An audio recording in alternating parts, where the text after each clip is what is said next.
யாழிசையாழியின் அன்பு நிறை உறவுகள் அனைவருக்கும் இனிய வணக்கங்கள். வாழ்க்கையை ரசித்து வாழுங்கள், எப்பொழுதும் மகிழ்ச்சியாய் இருங்கள். வாழிய நலம் நல்வாழ்த்துக்களுடன் நான் உங்கள் அன்பிற்குரிய சிநேகிதி சசிகலா திருமால். உலக நாடுகள் பல காலநிலை மாற்றம், பெருந்தொற்று, விலைவாசி உயர்வால் திணறி வரும் நிலையில் இந்தோனேஷியா தன் நாட்டின் தலைநகரை மாற்றியுள்ளது. இந்தோனேஷியா அரசின் இந்த முடிவிற்கு பின்னால் மிக பெரும் அதிர்ச்சி தரும் காரணங்கள் உள்ளன. அது என்னவென்றுதான் இந்த பதிவில் காணவிருக்கிறோம். உலகம் முழுக்க காலநிலை மாற்றம் நாளுக்கு நாள் மோசமாகிக் கொண்டே இருக்கிறது.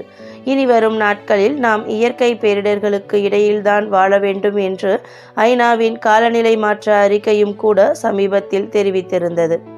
உலகம் முழுக்க வெப்பநிலை அதிகரித்து வருகிறது. இதனால் பருவநிலை மாறி மழை பொழிகிறது. பனிப்பாறைகள் உருகி கடல் நீர் மட்டம் உயர்ந்து கொண்டே வருகிறது. எனவே பல முக்கிய நகரங்கள் இதனால் நீரில் மூழ்கும் வாய்ப்பு உள்ளதாகவும் காலநிலை மாற்ற அறிக்கை ஏற்கனவே எச்சரிக்கை விடுத்திருந்தது. சென்னை மழை.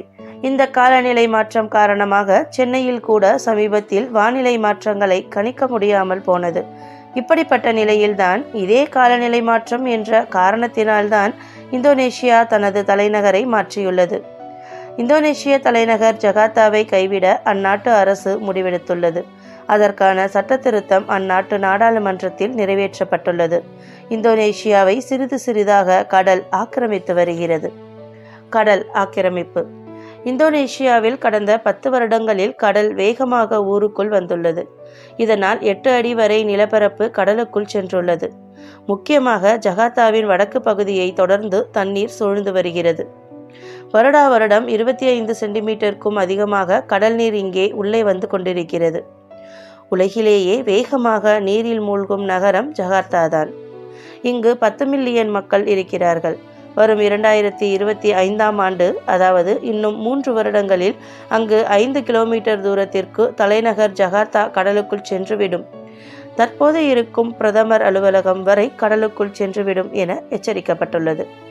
அதேபோல் கடுமையான மக்கள் தொகையால் அப்பகுதி கொஞ்சம் கொஞ்சமாக வாழ தகுதியற்ற நிலையை அடைந்துள்ளது.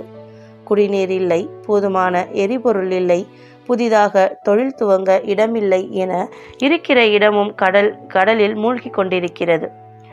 70 வருடங்களுக்கு மேலாக இந்தோனேஷியாவிற்கு ஜகார்த்தா தான் தலைநகராக இருந்து வருகிறது. இப்போது அங்கு நிலைமை மோசமாக உள்ளதால் தலைநகரை மாற்ற முடிவெடுத்துள்ளது இந்தோனேஷியா அரசு.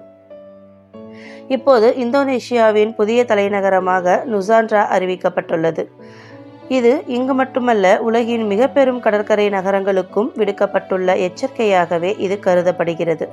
நாம் முன்னொரு பதிவில் குறிப்பிட்டிருந்தது போல நமது சென்னையும் கடலில் மூழ்கக்கூடிய அபாயகரமான நகரங்களின் வரிசையில் உள்ளது என்பது குறிப்பிடத்தக்கது. இவை அனைத்தும் நம்மால் ஏற்படுத்தப்பட்டதுதானே தவிர இயற்கையாக அமைந்தது அல்ல. இதை சிறு சிறு மாற்றங்கள் மூலமாக நாம் சரி செய்து கொள்ளலாம். இனிவரும் காலங்களில் தேவையில்லாமல் மின்விசிறி, நமது வீட்டில் உள்ள எலக்ட்ரானிக் பொருட்களை பயன்படுத்தாமல் இருக்கும் பொழுது அணைத்து வைத்தாலே போதுமானது.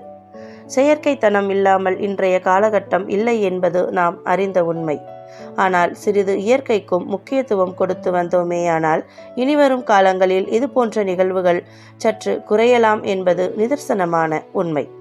சரி நண்பர்களே, மீண்டும் ஓர் இனிமையான தருணமதில் மீண்டும் உங்களை சந்திக்கும் வரை உங்களிடமிருந்து விடை பெறுவது நான் உங்கள் அன்பிற்குரிய சிநேகிதி சசிகலா திருமால்.